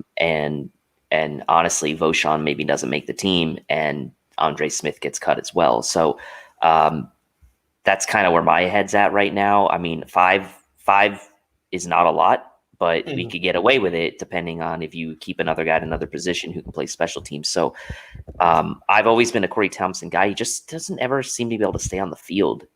So that's kind of working against him. Obviously, Voshan, the story on him is that he's not been great in practice, right? I mean, he's coming off a major injury and he's not, the mental side of the game seems to be not developing as quickly. So that kind of leaves Dotson as a guy who you could probably put him in pencil as a lock right now, honestly. But this is always a fascinating group because we always talk about how like the bottom of this group like just needs a facelift, and it just never seems to like we get the right mix of guys. So I don't know, man. Yeah, we got a couple of comments here. Noah Bruno says, "Why would you cut Smith?" Well, it's compensatory. It's not a compensatory, Conditional, thank you. It's a conditional pick. So if we cut him, we might not even have to give up anything. Sean Munley with a great comment. He says you need 2 to 3 linebackers for special teams. I'm not in disagreement with you there, Sean. I'm totally in agreement. But AJ Klein, who's a 2-down linebacker, is going to play some special teams. Tyler Matakevich is going to play special teams. Do you really want another special teams only linebacker? Like, get a guy who can do both. You tell me Tyrell Dodson can't do both? You're telling me Voshan Joseph? I mean, we've sort of had that conversation with Joseph now, where he might not be the quickest processor in the world. You're telling me you can't find anybody who can play special teams well and be a competent backup in case someone gets hurt? Like, I'm all for keeping Tyler Matakevich, your one special teams only linebacker. His only job is to play special team. I get that. I understand that. I'm not getting mad about that. But when you're keeping 2 linebackers for special teams only, and then maybe you're carrying 6 linebackers instead of 5, or God forbid 7 linebackers instead of 6, that's when my ears perk up and I'm kind of like, what? Like that's where I start to lose my cool a little bit in this conversation. Yeah, I'm with you. So like the 1 is fine. I mean, and this is why guys like Corey Thompson make the roster, right? Because they have some defensive chops. Dodson, same way. So yeah, this group is always kind of, to me, the hardest to kind of predict at the bottom of the depth chart. I believe they kept 6 last year, and they counted Maurice Alexander as a linebacker, if I'm not mistaken, last year. Yeah, but then he went on to practice or injury reserve halfway through the season, and we went 5 linebackers from there on out. Right. So 5 seems like a reasonable number. 6 at the most probably is what you're thinking here. All right, let's get into DBs, and I want to break this up like I don't think anyone else has broken this up before. When I did my roster locks on the BuffaloFanatics.com today, I split it up into 3 groups. I I split it up into boundary corners. I split it up into nickel corners / depth safeties. And I split up into safeties. So I had 3 groups. I didn't have corners and safeties. I didn't have cornerback, free safety, strong safety. In my opinion, with Sean McDermott, I'm past those labels. In Sean McDermott, you're either a nickel player, a safety, like a nickel safety tweener, or you're a boundary corner. That's what you are in Sean McDermott's defense. Saran Neal, Dean Marlowe, they're safeties and they're nickel corners. Teron Johnson's a nickel corner. Like maybe in a pinch, he'll have to go to the boundary. But let's break it up. So let's talk about boundary corners. And the boundary corners on this roster are Trey White, Josh Norman, Levi Wallace, Dane Jackson, and Brian Allen. I have the first 3, Norman, Wallace, and Trey White, as my locks. Do you have any other locks in the boundary or less locks as boundary corners? I kind of want to put Dane Jackson as a lock just because of the question marks around Josh Norman's injury. Here's my issue with Dane Jackson, though, and I'm totally with you on the injury front. Like, I haven't heard a peep from any of the reporters on Dane Jackson. Like, how he's doing. Is he doing good? Is he doing bad? Like, I haven't heard a peep about, like, and obviously you're not hearing where he's lining up. So you got to assume he's lining up on the boundary, right? Like, there's no one else to line up on the boundary. But that was my one issue with not making him a lock. Yeah, I mean, he's like, I have the padlock and I'm like going like this. Yeah. It's not totally locked in. But I just, like, with Norman's uncertainty for week 1, I kind of want to put him as a lock. So I would be willing to kind of say the 3 you mentioned plus Dane Jackson. I'll go ahead and throw him in as a lock. All right. I like that. People in the comment section seem to agree with you. And like, hey, I agree with you. I would make I would make Dane Jackson. We got a comment, a lock. Got a great comment here from Chris Janke. He said, Matt Perino, I really like going to Perino, and I like going to Joe Biscaglia, Sal Capaccio. Like, those guys bring something that, like, unfortunately we can't bring to the table. They're at practice every day. So those are the guys that you have to go to, and those are the guys you have to trust to sort of delineate that information about what's going on in practice, what's going on in training camp when it was technically labeled training camp. And Chris says today, Matt Perino said flat out, Cam Lewis is better than Dane Jackson. I'm not in disagreement. Okay. I'm not in disagreement with you there. But my question is, from every indication I've gotten, from my scouting report from last year, from what Brandon Beane said last year post-draft, Cam Lewis is a nickel corner. So we're talking 2 different positions. Dane Jackson can do both. Dane Jackson's got that inside-outside flex. But the reason why I think Dave is saying Dane Jackson is a lock and not Cam Lewis is because, in all honesty, they play 2 different positions. Teron Johnson, Saran Neal, Dean Marlowe. We have plenty of bodies that can play nickel. If Teron Johnson's your starting nickel and Saran Neal is your sort of big nickel, you have Dean Marlowe to sort of be the backup. Micah Hyde, Jordan Poyer can play the nickel role in a pinch. There's so many people who can play that slot role, that nickel role. Mm-hmm. Not everyone can move to the boundary and go toe-to-toe with those big receivers on the outside or with that speed on the outside. And that is the issue that I have. I love Cam Lewis. I think that I want Cam Lewis to make this football team. You know, in my roster lock scenario, I had Johnson, Lewis, Marlowe, and Neal as my 4 guys as the sort of nickel / depth safety guys, with Johnson and Lewis being the nickel guys, Marlowe being nickel / depth safety. And I wanted to make Dean Marlowe a lock because I just think, like, he's just that guy who's been here forever. You know where you could play him at safety. You know you can play him at special teams. You know you can play him at nickel. I wanted to make him a lock, but I didn't because I've been really impressed by everything everyone has to say about Cam Lewis. So Dean Marlowe got taken off my lock list for Cam Lewis. A little preview of my nickel corner. What do you think about nickel corner? Yeah, I mean, Teron Johnson is a lock to me, and I didn't want to make a decision yet on the other 2. I sneak preview, I had Cam Lewis making the final 53 over Dean Marlowe. So if that tells you anything, I'm leaning more towards Cam Lewis as a potential backup there, especially because I think Saran Neal also kind of can like flow down and play in that big nickel role on certain downs. So for me, like, Teron Johnson's the kind of lock there at nickel. You mentioned Dane Jackson could play inside and out, and I'm at the the point right now where I'm favoring Cam Lewis over Marlowe. You're right about Marlowe. Everything you said. Marlowe's another one of those guys. He's easy to root for. You like him. He can do a lot of things. He's been here for a couple of years. He gets cut. He gets brought back. But it's like, I'm going to give the edge to Cam Lewis just based on the reporting and, hopefully taking the bias out of it because he's a UB guy. But I'm rooting for Cam Lewis to make it. And I think that for me, he's got the leg up over Marlowe right now. Yeah, Sage McDonald said Marlowe got smoked by Beasley. It's just one drill. It's one 15-second clip from training camp. I'm not losing. And he got trucked too. Don't forget that. He got trucked by Zach Moss too. Yeah, he did. But that's one of the things that I think this question would be easier to wrap my head around if it was a traditional training camp. Because if this was a traditional training camp, what I think we might have seen on a lot of people's analysis. Reportings. What we would have seen on Dean's Astro Notes. What we would have seen Joe Biscaglia say in The Athletic or Matt Perino. I think something we would have seen them report on if they could report on it without fear of being fired. I think we might have seen that Taron Johnson was taking some snaps on the boundary. With all the injuries going on, it's crazy to me that after Josh Norman got hurt, we didn't sign another boundary guy until we signed Brian Allen. That seems crazy to me.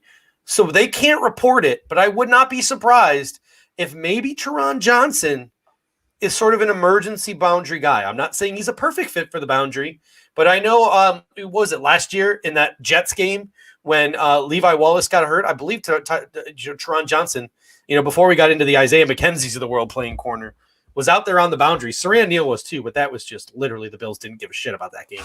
I love Saran Neal. He's one of my favorite players on the team. Great special teamer, great depth safety, great sort of like big nickel guy. When you got Saran Neal on the corner, you got a problem. Let's hope that doesn't happen in the regular season. But maybe Dane Jackson's been holding his own, and maybe he hasn't been great, but maybe he hasn't been embarrassing himself, and that's why we haven't heard about him. So. Just be steady, maybe, hopefully. So it'll be really interesting. Brian Bowers with the comment, I wish we would have took a look at Logan Ryan. What do y'all think? A couple of things. One is, from all reports, he wanted a lot of money that I think the Buffalo Bills didn't want to spend. And number two, he apparently is transitioning to safety, and he's wanted to do that.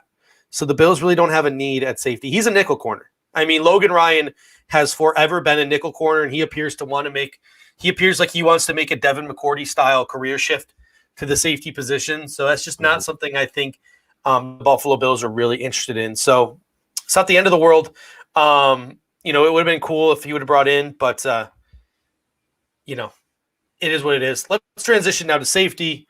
I have Poyer, Hyde, and Jaquan Johnson as my locks, and I have Josh Thomas as a long shot. What are your you can throw Saran and DeMarlo in there if you want, but what are your thoughts on the safety position?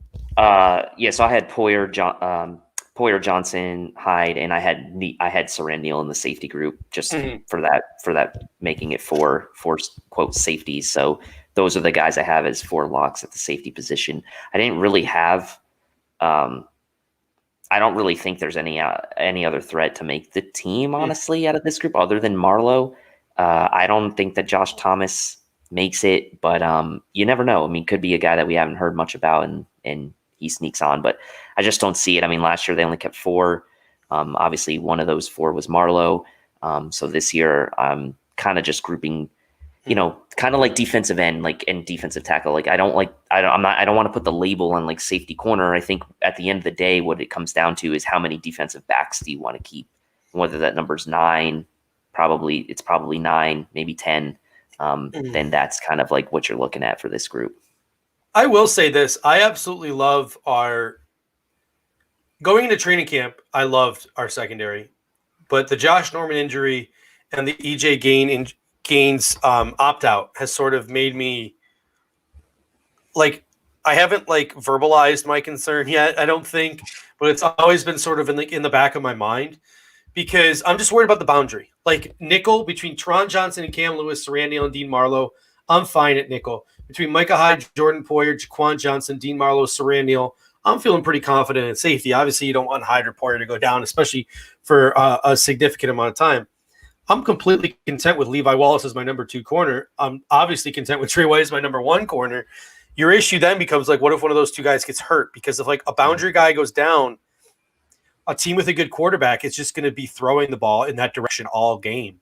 And you're going to have to do a lot. Like your safeties aren't going to be able to play mind games as much in the cornerback on the quarterback, because they're literally just going to be having to sort of phase over to that side to help out that number 2 corner. So, Sean Munley puts up the comment, Prince of Nakamura is out there. I'm with you, Sean Munley. I love Prince of Nakamura. Freshly released. I think he'd be a good signing. That's just me. But then again, I know that I think the Buffalo Bills probably figure Josh Norman will be back relatively soon, within like the first month of the season. Levi Wallace is who he is. Does a guy like Prince of Nakamura even want to come here knowing that those 2 guys are there? All of those things got to be taken into account. But I'm with you, Sean. I would really like, Sage, you made this comment a couple times now about Brian Allen. Honestly, pretty good. I'm sorry, to me, that guy's practice squad material, because like he just hasn't played a lot of snaps in the National Football League. He's a physical guy, but hasn't, sort of played a lot. To me, I'm just not willing to risk putting him out there as like a CB2 if people get hurt. What's Pierre got to say here? Pierre's talking about the Buffalo Fanatics Madden League. Bills reaching the Super Bowl in the Madden Sim. I could see 2020 season ending up exactly like the Buffalo Fanatics Madden League. I mean, we all kind of hope that those arcade numbers come true. Apparently Drew Lock is the next Drew Brees, because like that dude was just, the Broncos went 14-1 and we beat them in Denver in the AFC Championship game. I mean, come on. But yeah, I mean, Truth to Heart's made a nice comment, right? He's like, look, we're talking about all these guys as locks, but only Bean has the keys. Like, I understand that, but like ultimately, I feel like we can disagree on sort of maybe the, when we get to like the 40 to 45 range of players, but see, there's 40 guys that you can confidently say are making this team. Those last, 10 to 13, that's what we're kind of debating here on tonight's show. So, I mean, I agree. Like ultimately Bean and McDermott are going to make that call, and we're just kind of trying to prognosticate, I guess is the word. I got a question for Pierre, who's in the comment section right now. Is Rico going live on Sunday night? Because if he is not going live Sunday night, there is a post Super Bowl show just waiting in the wings with a vacant slot. I have no problem Sunday night going live after that Madden Sim Super Bowl for a little post game reacts. If anyone doesn't mind. We are playing the New Orleans Saints in that Super Bowl. So I got no problem going live. I got no problem going live Sunday night after the Super Bowl for a little post game show, hand out some trophies, have some fun with some confetti. So let me know. Pierre says let's do it. I didn't want to step on Rico's toes. I wasn't sure if Rico was going to be going live Sunday night. Yeah, I mean, this is a Bill show, but Pierre said something in comments that I've been saying for a while. The Denver Broncos in real life, not in Madden, they have a lot of weapons on offense. They could be a good offensive seer. Drew Lock finished the season pretty decently last year between Melvin Gordon and Lindsey at running back. They got Fant, second-year tight end, Sutton, second-year receiver. They added, Judy and KJ Hamler to the mix it's going to come down to their offensive line, and they still got Von Miller and Bradley Chubb. So, I mean, that team, although I don't think they're going to necessarily be ready for a division crown, I think they're going to turn some heads this year. I think Denver will be a surprisingly decent team this year. Is Pat Shurmur the OC there now? Am I losing my mind? Is Pat Shurmur? Yeah, he is. Yeah, he is. Yeah. The thing about Pat Shurmur is, though, like, I like Pat Shurmur. Like, there's a place for a guy like him in the National Football League, but he's very traditional.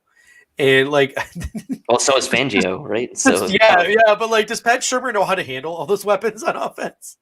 Like, are we convinced that Pat Shurmur knows what he's doing? Like, his brain's not going to fry at halftime with all of those weapons that they have out there, like Font, Judy, Hamler, Sutton, Lindsey, Gordon. Like, is Pat Shurmur going to be okay? Like, is he going to survive? I can see him short circuiting with the amount of weapons they have there in Denver. He's not going to be used to it. He's had to deal with like Golden Tate and whoever last year for the Giants with Daniel Jones. I don't know. I mean, look. Anthony, who's the backup in Denver? Because he says Drew Lock hasn't looked good. Who's the backup in Denver? They should have went out and got Case Keenum. That would have been smart of them. What? It's not Brian Allen. I mean, he's a third stringer. It's not Flacco, right? No, they cut him. He's with the Jets now. They signed somebody. I'm looking right now. It should be interesting. Driscoll. Jeff Driscoll. And that's it? It's Jeff Driscoll? And Brett Ripien. Those are the two guys they have listed. Wow, Denver better be hoping.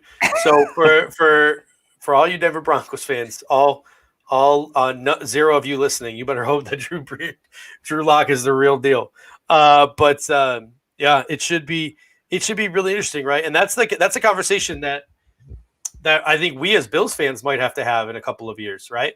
Because if Drew Lock comes out and has a good year this year, maybe it's just because he had so much talent around him. If Josh Allen comes out and has a good year this year, I think this year more than any year, we're going to have to really critically analyze what Josh Allen is doing. Yep. Because I think we're going to have to try to have an understanding of whether he can replicate that when some of the weapons go away. Because I don't think we're going to be able to forever surround him with the trio of wide receivers plus Gabe Davis and Dawson Knox and Singletary and an offensive line coming back and Moss. We're not going to be able to forever surround Josh Allen with something like that once we have to pay Josh Allen. So this is the most important year to not only look at the stat line, but critically analyze like almost every throw this man throws this year and figure out whether he can make it happen when those weapons go away. So Pierre, I'm with you. Like, don't get me wrong. Like, I'm hoping that he has an MVP type of season, and I'm hoping he looks good, and I'm hoping he throws with anticipation. I'm hoping he throws really good 50-50 jump balls. I hope he becomes the leader of this offense we all expect him to be. And he's so good that we can expect it even when maybe some of those weapons go away. So I'm looking forward to it. I mean, he looked good in the scrimmage by all accounts with Stephon Diggs out. So who knows? Who knows? It's the whole thing where, like we mentioned, the scales have to shift eventually, right? He's going to have to elevate the team around him as we kind of hit that equilibrium where right now we're kind of maybe getting to that really nice point in the middle where the talent and his ascension lines up to the point to make a really deep run. But eventually, like you said, if he does ascend, he's going to have to be the one elevating the talent around him and not the other way around. So let's hope he can make that step. All right, let's talk about sort of the two most difficult, in my opinion, positions, three most difficult positions on the roster. But if we head towards the traditional special teams roles, I'm going to go out on a limb. And I'm going to say that Reed Ferguson, Tyler Bass, and Corey Bojorquez are locks. What about you, Dave? Yeah, there's not much more we need to say about that. I don't think that's what we've got. I will say that I fully expect the Buffalo Bills to have a bunch of punters on speed dial. I don't think they're going to waste a practice squad spot on a punter, but I expect them to have a number of punters on speed dial in case, Bojorquez test positive for COVID or sucks. Like, I expect them to have a list of guys who they call their agents and they say, listen, your guys better be ready because you're going to be our first call if Corey Bojorquez shats the bed or gets hurt. And I wouldn't be surprised if, like, after roster cutdown day and everything is said and done, I wouldn't be surprised if the Bills brought in another young kicker on the practice squad as sort of like an insurance policy, not so much for Tyler Bass if he struggles, but for the COVID situation. Maybe Corey Vedvik makes a comeback because he can kick, not well, but he can kick and he can punt. So maybe Corey Vedvik makes a comeback as sort of a dual type of player, a Swiss Army knife type of special teams player on your practice squad. But Tyler Bass looking good in practice after Stephen Hauschka cut 6 for 6, booming him. Doesn't have that guy looking over his shoulder. He's just full confidence, going straight ahead, man. I love it. Another punter or another I can't remember who said this. I can't remember who reported this, and I apologize. It's one of the guys out there, whether it be John Scott or Dan Fetz or whoever. Someone reported this, that a lot of the veterans, Heath Farrell, I guess, said that a lot of the veterans like have a massive amount of respect for Tyler Bass. Like they were just like, this guy's a rookie. Like this guy is just here and like ice water running through his veins, like very confident. So apparently a lot of the veterans in the room have a lot of respect for Tyler Bass and what he did. So it should be interesting. A couple people said, do we pick a guy off of waivers to replace Bojorquez? Doubt it. Seems like the Bills really love this guy. I want to see what he can do again in the regular season. Give him his 400th million try. And Douglas Jones says maybe Stephen Hauschka comes back. He worked out in Tennessee, and my guess is I would guess that Stephen Hauschka would rather sit at home and work out and be with his family and do all the things he needs to do on his own. And pick up the phone whenever any team needs a kicker, rather than be tied to the Buffalo Bills on their practice squad. That's just my guess. So my guess is it's probably a long shot that Stephen Hauschka comes back, unless it's like via free agency halfway through the year, either due to injury or Tyler Bass, knock on wood, struggling. And he probably wants a kick for a team that plays inside. He's had to kick in Seattle and Buffalo for his career. He's like, I need a break. He's like, send me to Dallas or somewhere. I know they have Zerline, but I'm just saying. Indy finally lets Vinatieri go. It's a camp battle between Goggles and Chase McLaughlin. It looks like Chase McLaughlin's going to win that battle. Won. Yeah, he won it. They cut Goggles.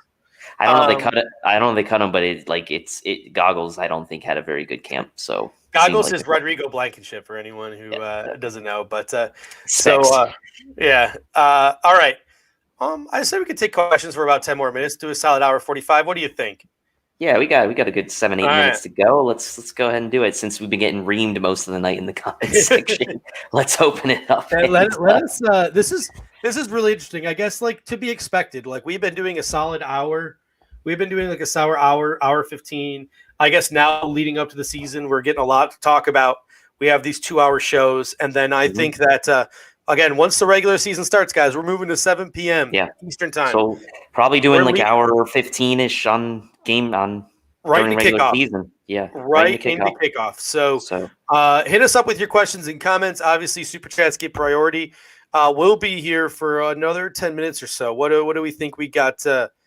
We got anything in the comments section? There's a lot of speculation about where Hauschka's going to go. Truth to Heart says Hauschka just signed the Patriots. Is he trolling us, or is that real? I can't imagine that's real. Tim Stook says, did we get the Rico situation figured out? The Rico situation has been figured out. If you missed the show, he made a comment a couple of weeks ago. He said, I'm going to do Tuesdays and Fridays for the next couple of weeks. And then Rico announced that once the regular season starts, Rico will be doing post games every Sunday night. He will be here doing the Rico report after every single game. If the Bills are playing in prime time, I can almost assure you that Rico will probably be there after the game as well. Maybe there might be one exception or two where he has to miss a game. I doubt it, but Rico will be here probably all post games, definitely Sunday nights, and he'll also be doing his pregame show on Friday. So you get Rico twice a week, Fridays and Saturdays. You get us twice a week, Mondays and Thursdays, leading up into primetime football. You get the Hoof Live on Tuesday nights. You get Hump Day Hotline on Wednesdays. And you get Bills Overdue on Saturdays. So 7 days a week, multicasts, 7 days a week, podcasts. The Buffalo Fanatics, we got you covered, folks. We got you covered. We are going to be the place to be for if you want your voices to be heard, if you want your questions to be answered, if you want your takes to be respected, this is the place to come. It's a safe space here, ladies and gentlemen. Mm-hmm. We can drink whatever we want. We can drink whatever we want without being judged too harshly. We can say whatever we want to say without being judged too harshly. The only people that can get in trouble here really are the hosts. So we're the only people who can put our foot in our mouths. Thomas Falzone coming in with a super chat here. Thank you, Thomas. Going to the front of the line here. Do we trade for an offensive lineman for that right side, presuming before the season starts? Do you see that happening? I just don't see it happening unless, I don't know, maybe they could trade Robert Foster for some. I don't know. Well, if you look at the right side, I mean, let's look at these bodies. Feliciano will be back at some point during the season. Darrell Williams, guard tackle flex. Brian Winters is a right guard who started a lot in this league. Cody Ford, guard tackle flex. Ty Nseki, right tackle. You have so many veteran bodies, and we're not even getting into an Evan Bain. All right, we're not even getting into an Evan Bain. So I just don't see it. If anything, we're going to cut a guy that's going to go sign somewhere. I think we cut a guy who signed somewhere before we trade for a guy. So it should be really interesting. And I don't know how many times I got to tell people someone had to finish this. All right, I'm not saying I'm a barefoot guy. I'm just saying someone had to finish it, and the fiance wasn't going to do it. So I bit the bullet. What do you want me to do? What? You want me to dump it? Do you want me to dump it down the sink? Stop pretending like you're doing this begrudgingly. You really wanted to drink that. It doesn't taste terrible. I'm not gonna lie to you. But did you want me to dump it down the sink? What did you want me to do? No. What you're doing with it is totally fine. The people in the comment section, what did you expect me to do? Don't worry about it, man. You said that you they're not judging you too harshly. They're just judging you a little bit. So this preseason prediction, I'm going to say undefeated. We're not going to lose a game this preseason. Yeah, we're undefeated this year, preseason champs. Chris, your guy here says, is there anyone you think that might get cut that instead of cutting, we could maybe trade before cut down day and get something for? McKenzie, I think, is definitely trade bait, without a doubt. I don't think Duke Williams is. Robert Foster, I believe, is low-key trade bait. And I've made this comment before. I think his tape in 18, his ability on the boundary as a speed guy, his special teams ability as a gunner, all of these things, I think, sort of create a perfect storm where I think Duke Williams has a better chance of – it's weird. I think Duke Williams has a better chance of making the Buffalo Bills roster. But I think if we were to put those guys up for trade, I think that Robert Foster would get you a bigger return or more nibbles than Duke Williams. I really do. Because the special teams ability, speed on the boundary, which is what a lot of teams are lacking. I point to Green Bay every time. Like Green Bay's top 3 receivers. Alan Lazard, Devontae Adams, and Marquez Valdez-Scantling. Scantling doesn't have a lot of speed. Or Scantling's the only one there with speed. And then they got like Jake Crumero. There's absolutely no speed in Green Bay. You're telling me like at the end of preseason that the Buffalo Bills, and again, it's different because of COVID. And if we had preseason, this might be a different story. You're telling me there's not a GM sitting out there who's like, well, this guy 2 years ago, like if he would have played every game, probably would have been a 1,000-yard receiver. He showed some promise down the field. He's also like a really good gunner on special teams. Like at worst, he's like a gunner and a depth receiver. Maybe he's something more than that. Like you're going to get trade value for that guy, I think. Like that's the kind of guy I think you could put on the trade block more so than Duke Williams, like big guy catch ball. Like I think there's more Duke Williamses in the leagues, I think, than there are Robert Fosters, but I could be wrong. I agree. Noah's been in here since the beginning. Going to take his question here. Thoughts on primetime games and could all of the attention lead to Josh Allen and other young starters breaking down? I guess like folding under the pressure is what he means into these primetime games. And I'm going to say no. Now, doesn't mean we're going to win every single one of these primetime games. No. I mean, we've got tough opponents, Chiefs, Niners, right? So Patriots. So Steelers. We showed well in the 2 chances we had last year, obviously, right? The Thanksgiving game was a huge game for this young team and a huge game for Josh Allen. Even though we didn't win that playoff game, that game on Thanksgiving in Dallas had to give Josh Allen a lot of confidence this year going into these primetime games. Mm-hmm. And then he followed that up, by the way, with having a pretty good showing again. Be careful with what I say here. The team had a decent showing against the Pats. All in all, we only lost by 1 possession. There was a lot of struggles on offense, but the Pats were an elite defense last year. So, there's that. And we won against the Steelers in a clutch situation to clinch a playoff berth, which on the road, yes, it was Duck Hodges. I get it. But the Steelers also had a great defense last year, and it's on the road. And going to Heinz Field in primetime, the Steelers have more Sunday night games over the last 10 years than like almost any other team in the league, and the Bills have had none. Okay, so I think they're ready for prime time.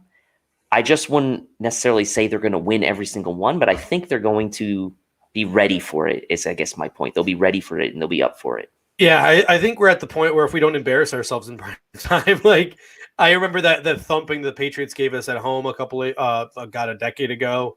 I remember a couple of fumbles, like the Leos McKelvin fumble. Some of these really stick in my That was week 1. A lot of the Thursday night games were really ugly, whether we won or we lost. They weren't pretty.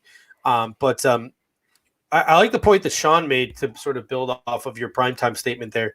Josh Allen's got to calm the jitters. Like this is a quarterback you want to sort of be a little bit calm, a little bit cerebral.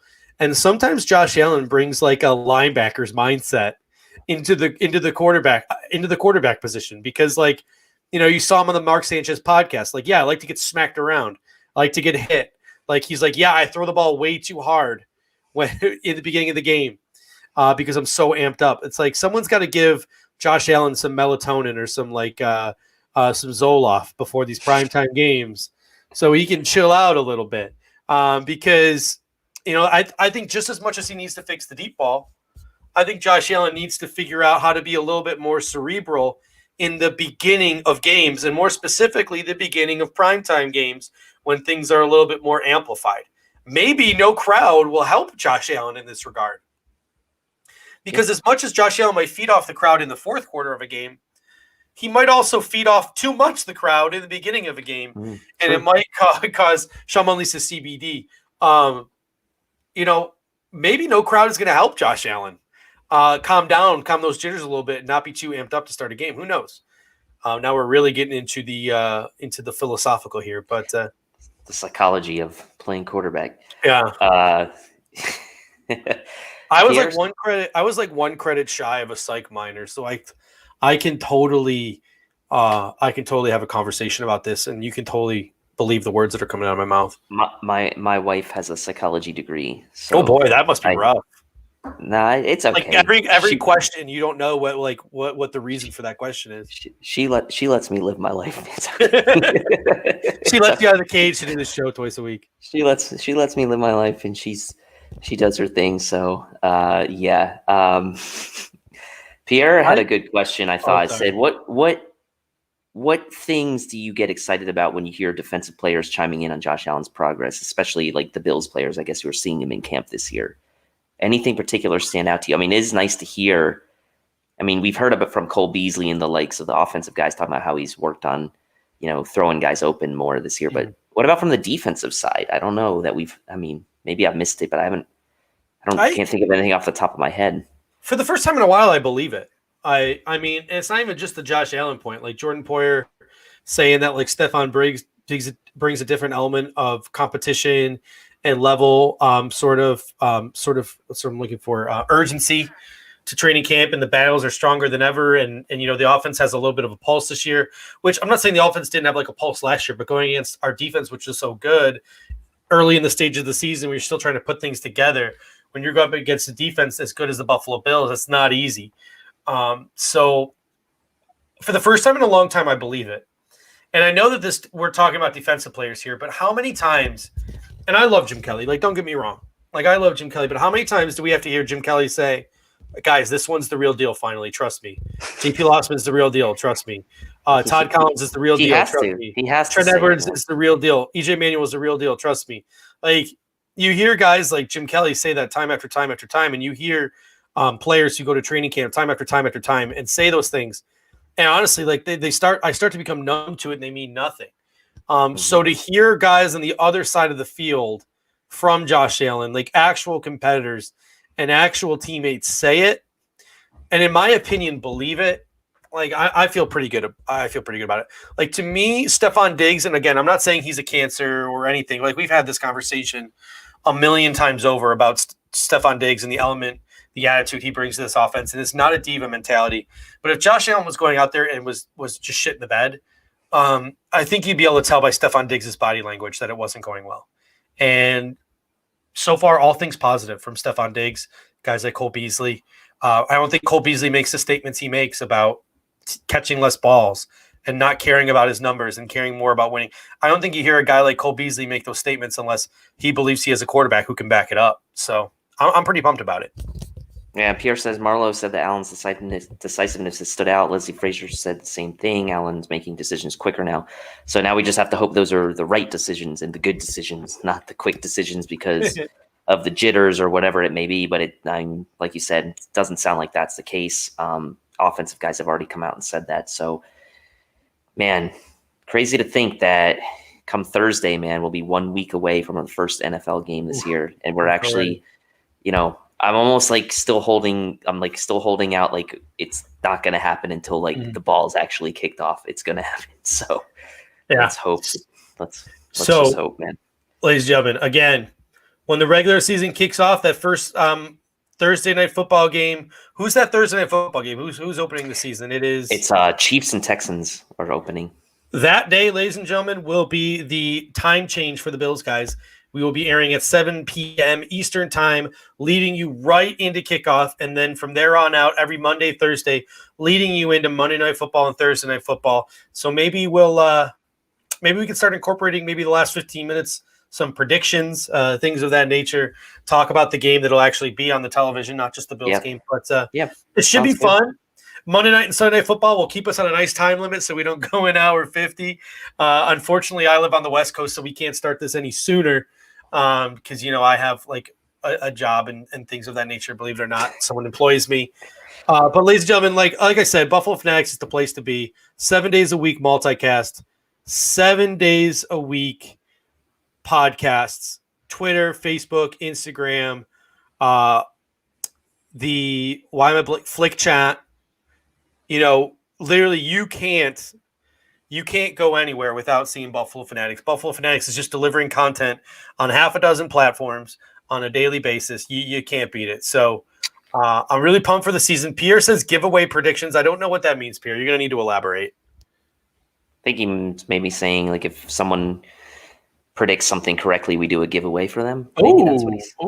Maybe. I like what Joshua Baird has to close us out with.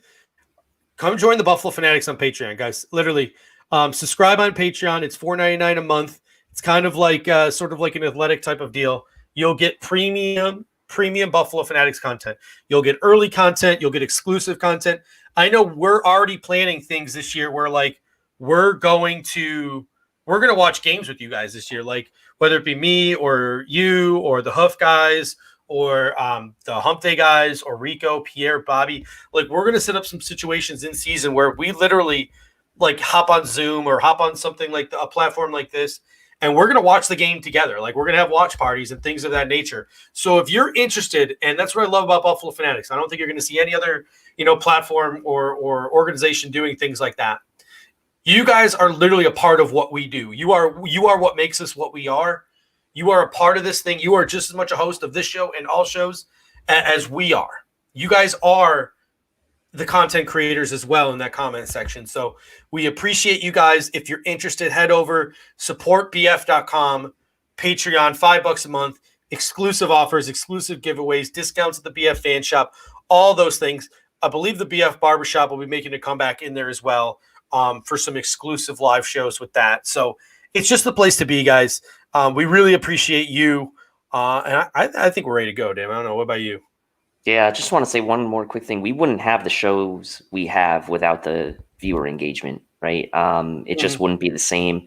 And so we appreciate that. And then also, sounds like we probably need to look into a Barefoot wine ad partnership here. So might have to we also might be having can we announce our newest sponsor that's going to be filling this logo in the near future? Because I'm pretty pumped about it. I'm getting some free products out of the deal.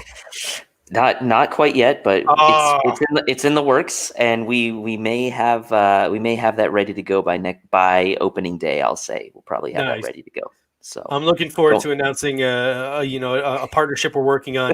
I don't know if you guys will be looking forward to it after you see all the things that I have to do on screen, but tease, man, that's a tease. All right, ladies and gents, I literally have no more voice and no more wine to clear my throat. So until next time, go Bills. Go Bills.